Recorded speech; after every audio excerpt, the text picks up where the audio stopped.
Morning. Batay sa aking mga karanasan, gaya ng sinabi ng mga tinig na ang aking isipan, ng aking labi ay mayroong kapangyarihan. Ako ito ay ini-evaluate upang makita ko gaano ba kalakas ang sakop ng aking kapangyarihan base sa aking iniisip at sinasalita.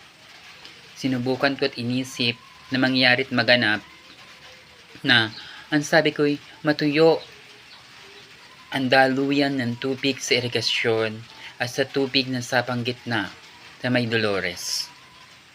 Nung ito'y aking tiningnan, ako'y naglakad mula buong Santo Domingo ng irigasyon ay aking tiningnan.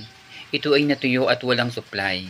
Parang minsan lang nangyari sa kasaysayan sa mundo sa Santo Domingo, Nueva Ecija, natuyo ang irigasyon at maging ang sapang gitna'y nawalan ng tubig. Gaya ng aking sinabi, ano ba ang aking isipin, ano ang aking salitain, mangyayari at magaganap. Na katulad ng sinabi ko, ang tulad ng protest ay matutuyo, natuyo nga ito, gaya ng mga binalita. Makapangyarihan ang aking salita, makapangyarihan ang aking isip. Kaya ito'y sinasakop ng aking kapangyarihan, ang lahat ng bagay ay aking gagawin upang tumino ang mga suwail na gobyerno ng lipunan ng ating bansang hinirang. Salamat po.